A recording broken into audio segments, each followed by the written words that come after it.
Hoy vamos a hablar de uno de los fraudes, la verdad, más escandalosos de la medicina moderna. Se trata de la historia del estudio 329. A ver, este fue un ensayo clínico que, por años, marcó la pauta para tratar a miles de jóvenes, pero todo, absolutamente todo, estaba construido sobre una mentira. Y no una mentira cualquiera, una mentira deliberada desde el primer día. Y para que nos demos una idea de la magnitud del asunto, empecemos con la prueba reina, diría yo. Esta frase, la efectividad no fue probada, no la dijo un crítico ni un periodista. No. Salió de un memo interno de la mismísima farmacéutica, GlaxoSmithKline. Lo escribieron en 1998. Ojo, 3 años antes de que publicaran un estudio que decía justamente lo opuesto. Aquí, justo en esa contradicción, está el corazón de todo este engaño. Ok, entonces, primera parada, vamos a destapar este estudio que en su momento fue histórico. Nos vamos a meter a fondo para ver cómo uno de los estudios psiquiátricos más citados, más influyentes de su época, se levantó sobre datos totalmente manipulados.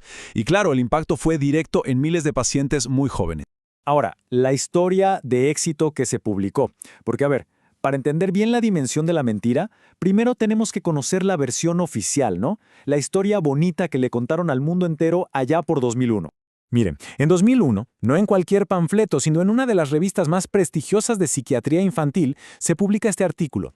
Y la conclusión era una bomba.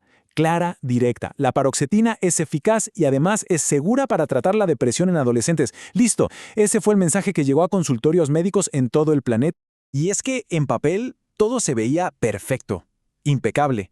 O sea, estamos hablando de un estudio que duró 4 años. Se hizo en varios centros de mucho prestigio, participaron cientos de adolescentes y detrás, claro, el respaldo de una farmacéutica gigante. Tenía toda la pinta de ser ciencia de la buena, de la sólida. Por eso nadie dudó, por eso se aceptó sin más.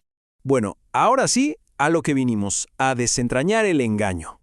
Porque es aquí donde esa historia oficial tan bonita empieza a hacer agua por todas partes. Vamos a ver cómo se cocinó este fraude y sobre todo cómo fue que al final todo salió a la luz. Y una de las herramientas clave para lograr esto fue lo que se conoce como escritura fantasma o ghostwriting. ¿Qué es esto? Bueno, aunque en el artículo aparecían 22 científicos súper reconocidos como los autores, la realidad es que el texto lo escribió una empresa externa. Una empresa a la que la farmacéutica le pagó, y le pagó con un objetivo muy claro: conseguir un resultado positivo, sin importar nada más, costara lo que costara. Entonces, claro, la pregunta es obvia, ¿no? ¿Por qué? ¿Por qué una compañía tan grande se arriesgaría de esa forma para manipular un estudio científico así? La respuesta, como suele pasar en estas historias, era el dinero. Así de simple. Un estudio con resultados positivos les abría las puertas a un mercado completamente nuevo y, sobre todo, muy lucrativo: el mercado de los adolescentes. Se calcula que esto podría significar decenas de millones de dólares más en ganancias cada año. El incentivo era, sencillamente brutal. Ok, vamos ahora con los datos reales y con el daño real, porque aquí es donde llegamos al mero centro del engaño. Cuando uno pone frente a frente lo que se publicó y lo que los documentos internos de la compañía decían, la verdad es simplemente alarmante. Primero, hablemos de la eficacia. El artículo que todo mundo leyó decía clarito: el fármaco funciona. Pero los datos que la empresa tenía guardados bajo llave contaban una historia muy distinta. La verdad, que su efectividad nunca se pudo probar. De hecho, los resultados no eran mejores que los de un simple placebo, una pastilla de azúcar. Pero si lo de la eficacia ya es grave, lo de la seguridad es terrible. El artículo decía que la paroxetina era bien tolerada, una frasecita que suena muy inofensiva.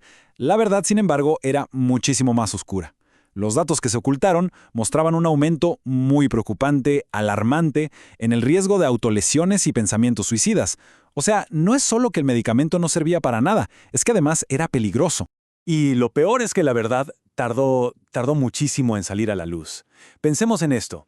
Pasaron 17 años. 17. Desde que la compañía sabía internamente que el fármaco no funcionaba, allá en 1998, hasta que un reanálisis, por fin independiente, confirmó el fraude en 2015. Es una generación entera, una generación completa de médicos y de pacientes que vivieron y confiaron en una mentira. Bueno, ¿y qué nos dejó toda esta historia? ¿Cuál es el legado del famoso estudio 329? Porque sí, hubo consecuencias terribles, pero a pesar de todo el daño, este escándalo también sirvió para impulsar cambios. Cambios muy positivos y la verdad muy necesarios en la investigación médica. El costo humano, primero que nada, fue gigantesco. Pensemos en los pacientes, adolescentes, en un momento súper vulnerable de sus vidas, a quienes se les recetó un fármaco con riesgos de ideas suicidas que estaban ocultos. Pensemos en los médicos, que de buena fe tomaron decisiones cruciales para sus pacientes basándose en mentiras. Y claro, pensemos en la sociedad.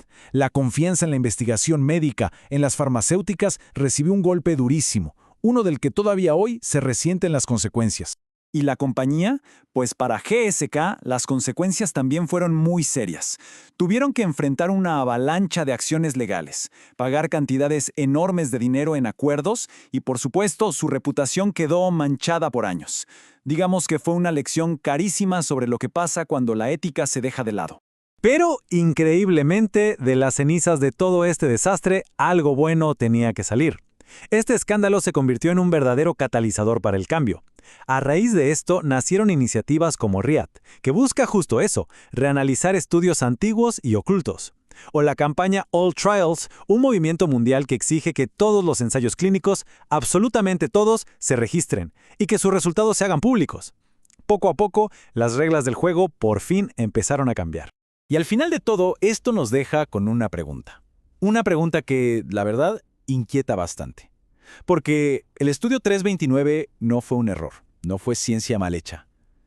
Fue un fraude planeado y deliberado. Entonces, si un estudio tan importante, publicado en una revista de primer nivel, pudo ser una mentira durante tanto tiempo, la pregunta que queda flotando en el aire es, ¿qué otras verdades que damos por sentadas en la medicina podrían en realidad estar construidas sobre una mentira?